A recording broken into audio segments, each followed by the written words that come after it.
Well, hello, friends. Jeremy Knight here with our weekly check-in. Thank you for hanging out.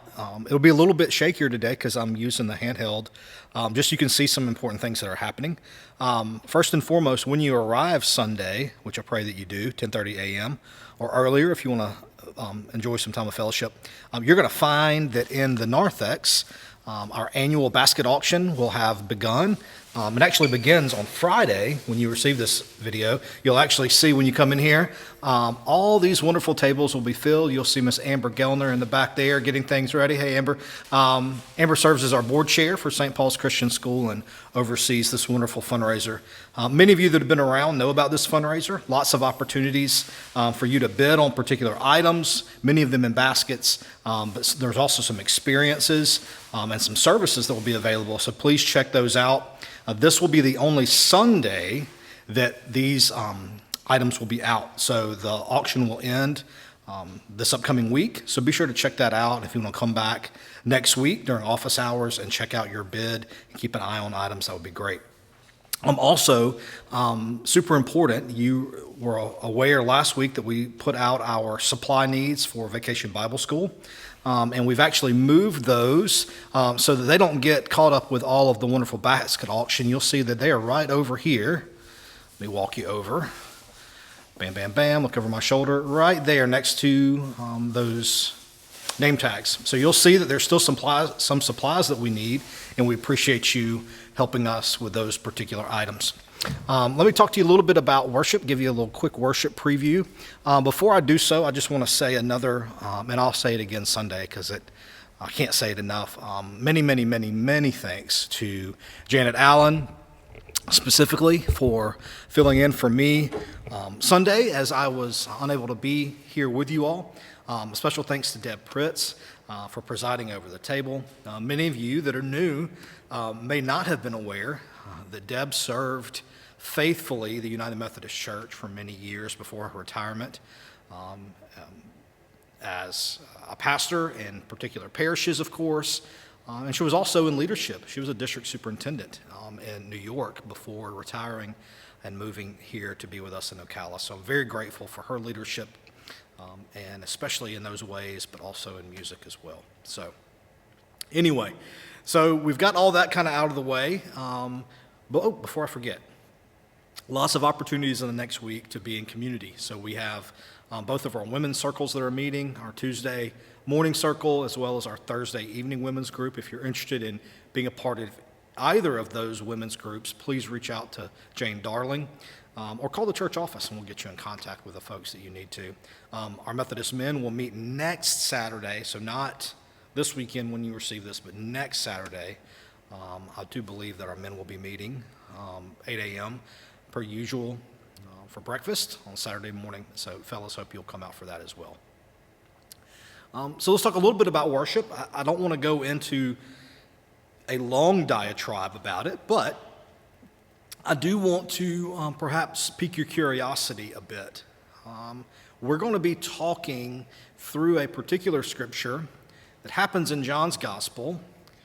It is a very profound interaction that in cinema and lots of opportunities such as The Chosen and other cinematic experiences that depict the life of Jesus Christ has been done really well cinematically, and it is one that people remember, but it speaks more deeply and more profoundly, I believe, than we give it credit for. It's the interaction where a particular woman who the scriptures say has been caught in the act of adultery is brought before Jesus. If you remember, he writes something in the sand. He has this really powerful line that many of us are even thinking about in this moment. Let he who is without sin cast the first stone. All right? And it is a powerful and profound experience to read this scripture in light of what is happening there, but also to see it depicted in art is really meaningful as well. And we usually think about mercy and about forgiveness. We think about lots of really beautiful, expressive, integral parts of Jesus' character in this interaction, but This Sunday, we're going to speak about that interaction. We're going to speak about those characteristics that really do sit on top of the surface, but we're also going to go a little bit deeper. Because as we ask this question this side of Easter, what does it mean for us to live into more? What is the more that God invites us to? What does resurrection mean in a lived reality? This particular story opens us up, asks us to dive a little bit deeper, to see something bigger than just forgiveness or just mercy. It invites us to question, what does justice mean for Jesus? What does justice mean for Jesus? What is Jesus modeling? And justice in Scripture, modeled by Jesus, is a much deeper invitation. And so we're going to explore that a little bit deeper. I hope that you will come. It is having profound impacts on the way that I'm thinking about particular realities within our world, even in this very moment. And so I pray that it would resound with you as well.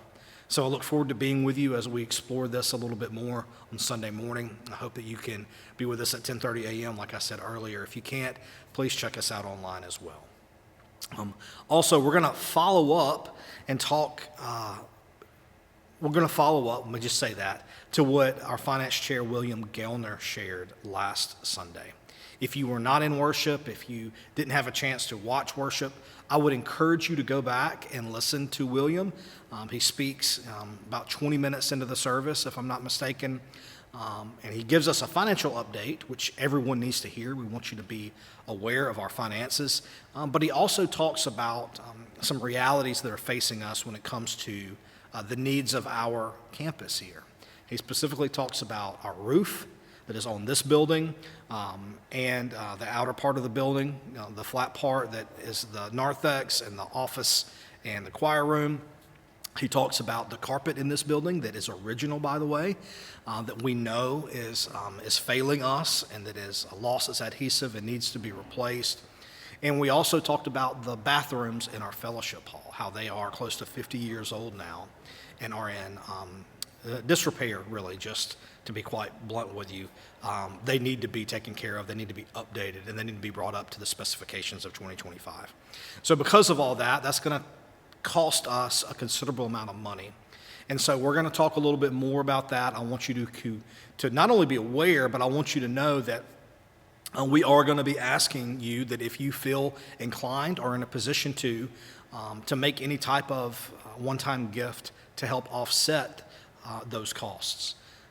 We are getting numbers in right now about that. We have a definite cost for the roof. We're working on solidifying other costs. But the amount that we finance, we would love that amount to be decreased by any one-time gift that you may be willing to give us towards those repairs. All right? We'll talk more about it on Sunday. Call us if you have any questions about that. We'll be able to give you more details in the week or so ahead. And just as a reminder that any time that we consider refinancing our mortgage to meet needs like this, that is not something that is done arbitrarily. It is done as a church. And so we will have a church, not church council, but we'll have a church meeting for you all to ask questions, for our leaders to present the data to you, and then you all get to decide and vote on whether we move forward with these projects and getting the financing to do so. All right? So that was a lot. Thank you so very much for hanging out with me for just a couple minutes. I hope that the first couple minutes of me holding the camera didn't shake you around too much. But have a wonderful weekend. Can't wait to see you very, very soon.